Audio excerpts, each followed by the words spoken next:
À quand des règles de circulation pour les trottinettes électriques? Un projet de loi visant à encadrer l'utilisation de ces nouveaux engins doit être voté à la rentrée.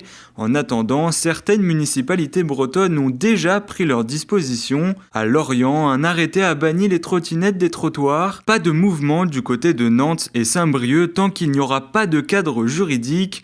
De son côté, Quimper a lancé un service de location via son réseau de transport urbain. Mais attention, pas question de filer à plus de 25 km/h. Même chose pour Rennes qui a annoncé qu'elle mettrait des engins en location dès la rentrée.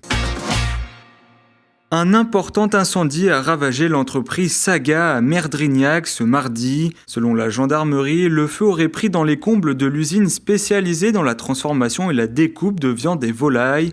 Plusieurs bouteilles de gaz ont explosé et de l'ammoniac s'est répandu.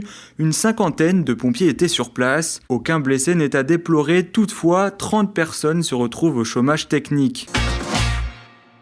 Un baleineau d'environ 10 mètres a été retrouvé échoué sur la plage du Ster à Pinmar. Le maire et les gendarmes se sont rendus sur place afin de mettre en place un protocole d'hygiène. Un périmètre de sécurité a été dressé autour du cétacé et les services d'Océanopolis procéderont à une autopsie de l'animal. La plage est interdite à la baignade et aux activités nautiques jusqu'à nouvel ordre.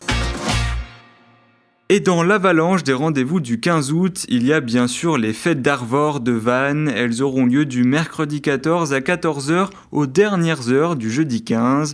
Après avoir célébré ses 90 ans, les fêtes s'offrent une toute nouvelle équipe. Elle s'est d'ailleurs lancée un nouveau défi, ne pas laisser au public le temps de reprendre son souffle. L'ancien défenseur du Brest Armorique, également champion du monde avec l'Argentine, José Luis Brown, est décédé ce mardi à l'âge de 62 ans. Surnommé El Tata, il avait été l'une des recrues phares de la saison 1986-1987 avec l'ancien sélectionneur François Yvinec. Et puis ce soir, ce sera le premier tour de la Coupe de la Ligue pour Guingamp et Lorient qui affronteront Orléans et Le Mans.